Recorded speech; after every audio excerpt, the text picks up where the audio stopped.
हमेशा की तरह आप सबसे रिक्वेस्ट है कि जिसने भी चैनल को सब्सक्राइब नहीं किया है प्लीज चैनल को सब्सक्राइब करना ना भूलिए। पाकिस्तानी कौम की ईद भी तबाह बर्बाद कर दी है।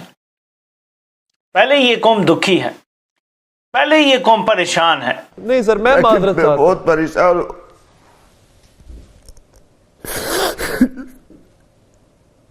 पहले तो सारा रमज़ान महंगे फ्रूट्स, महंगे सब्जियां ये ख़रीदते रहे हैं, प्राइस कंट्रोल कमेटी आपको कहीं नज़र नहीं आई हैं।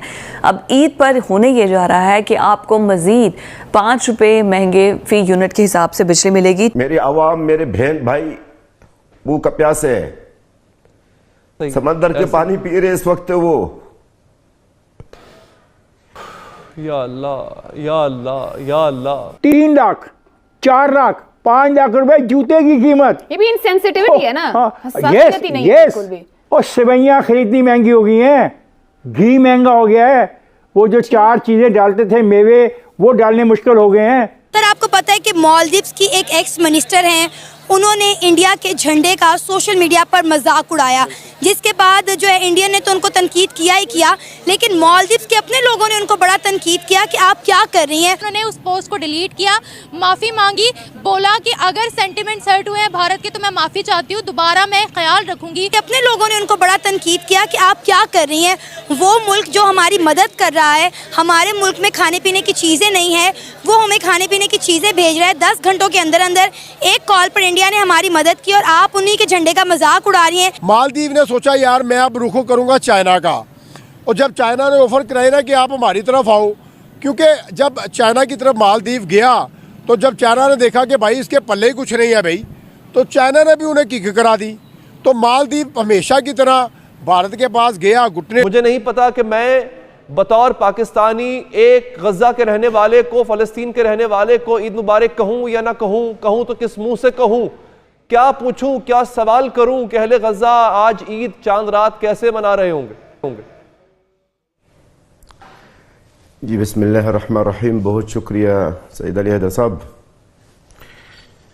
मैं अपनी बातों की शुरुआत इस जुमले से करूंगा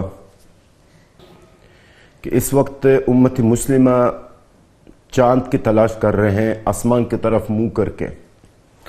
उम्मत मुस्लिमा के इस वक्त नज़र है आसमान पर है, वो चांद की तलाश में है। लेकिन मेरी आवाम, मेरे बहन भाई, मेरा कौम इसराइल की जंगी तैयारी की तरफ इनकी नज़र है कि ऊपर से मौत कब आएगा। उम्मत मुस्लिमा इस वक्त उसी चांद को देखने के लिए इनकी नज़रें आसमान की तरफ है। लेकिन मेरे अवाम, मेरा कौम, वो ये देख रहे हैं कि ऊपर से इस जंगी जहाज से मौत कब परसेगा। ये आसमान से उम्मत मुस्लिम को खुशी मिलेगी क्योंकि उनको चांद नजर आएगा। हम बाहसीयत मुसलमान हैं, ज़ाहिर है ये ईद है, ये मुक़द्दस दिन है, ये अल्लाह ताला की तोहफ़ा है मुसलमानों के लिए जिन्होंने रोज़ा रखा है। लेकिन गज़ा के अवाम के लिए इस वक्त ये जो आसमान है वो ऊपर से गम और तकलीफ गिरा रहे हैं इसराइल की, और मौत गिरा रहे हैं इसराइल की जो जंगी तैयार है। सईद अली हैदर साहब, यकीनन उम्मत मुस्लिमा ने, आपने भी, उम्मत मुस्लिमा ने और आपने भी अपने बच्चों के लिए कपड़े खरीदे होंगे। हम तो कफनों की तलाश में हैं, हमें कई कफने मिल जाए कि हम अपने बच्चों को उसमें ले बैठ लें। सईद अली हैदर साहब, आपने साहिबजादी के लिए और उम्मत मुस्लिमा अपनी बेटियों के लिए चूड़ियाँ खरीदा होगा। हमें अपने बच्चों की लाशें नहीं मिल रही है, इनके हाथ नजर नहीं आ रही वहां में। या अल्लाह या अल्लाह। आपने कितनी गहरी बात कर दी है जलाल साहब कि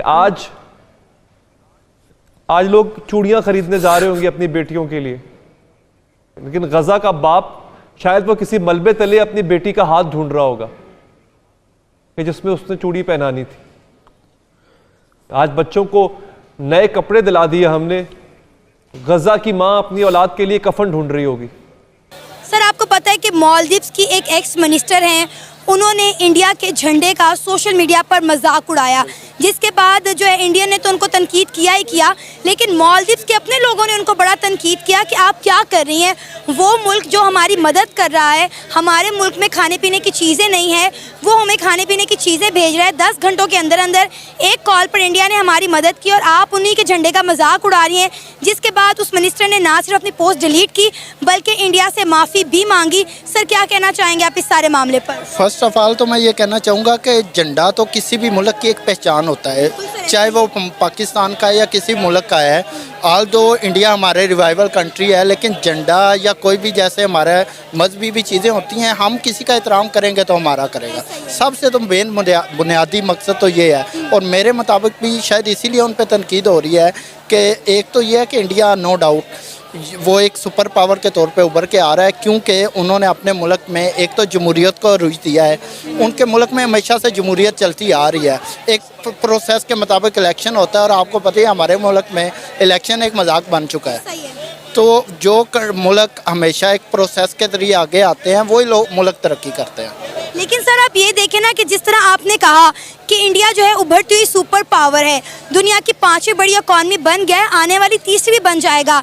इस वक्त कोई भी मुल्क जो है वो इंडिया के साथ कोई पंगा कोई जंग अफोर्ड नहीं कर सकता, क्योंकि ये देखें इकॉनमी की जंग है और हर बंदा अपना अपना मुफाद देख रहा है। आपने देखा होगा कि जब भी किसी कंट्री पर बुरा वक्त आता है तो सबसे पहले इंडिया वहाँ पर पहुँचता है उसकी मदद के लिए, बगैर ये सोचे बगैर ये समझे कि ये मुल्क किस मज़हब से ताल्लुक़ रखता है, ये कहाँ से बिलोंग करता है, इनका अकीदा क्या है। आपको याद होगा कि तुर्की में अर्थक्वेक आया, सबसे पहले इंडियन आर्मी वहाँ पर पहुँची और उन्होंने जाकर तुर्की की हर लिहाज से मदद की।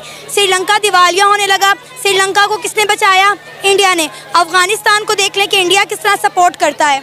असल में मकसद ये है कि इंडिया ठीक है करता होगा, लेकिन हर कंट्री के स्पेसिफिक गोल्स होते हैं, वो गोल्स करके करता है। पाकिस्तान में भी मुश्किलात आई तो इंडिया शायद हमारी मदद ना करे उस तरह।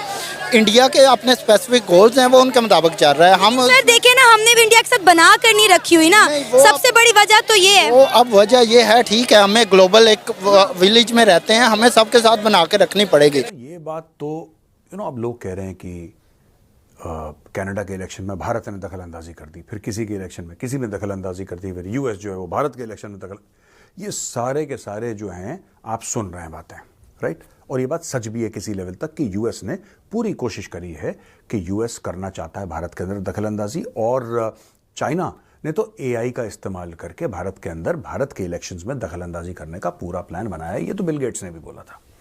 तो बिल गेट्स जैसी शख्सियत है कि बिल गेट्स जैसे लेवल का बंदा अगर कुछ बोल रहा है तो हम ये मान के चल सकते हैं कि सोच समझ के, हल्का आदमी नहीं है ना हल्का स्टेटमेंट देगा। यहाँ पे एक और मैटर है, कहते हैं कि कनाडा में 2 इलेक्शन हुए। बड़ी इंटरेस्टिंग चीज़ें सुनिएगा दोस्तों, कनाडा में 2 इलेक्शन हुए दोस्तों, जैसे कि स्टेट के भी होते हैं और फिर सेंटर के भी होते हैं। जैसे हमारे यहाँ नहीं होते स्टेट के इलेक्शन, लोकसभा इलेक्शन उस टाइप के। तो 2 इलेक्शन हुए, एक हुए 2019 में, एक 2021 में। अब ये पता लग रहा है कि दोनों चुनावों में, और ये कनाडा की सीक्रेट सर्विस खुद बोल रही है, ये मैं नहीं बोल रहा या कोई भारतीय एजेंसी नहीं बोल रही, ये कनाडा की सीक्रेट सर्विस खुद बोल रही है कि कनाडा के अंदर चाइनीज गवर्नमेंट ने इंटरफियर करा, और दोनों समय उस इंटरफियरेंस का नतीजा ये निकला कि द लिबरल पार्टी जिसका हेड जस्टिन ट्रूडो वो चुनाव जीत गया। पहले आप समझ लीजिए इसको, just wrap your head around this कि मैटर हुआ क्या है।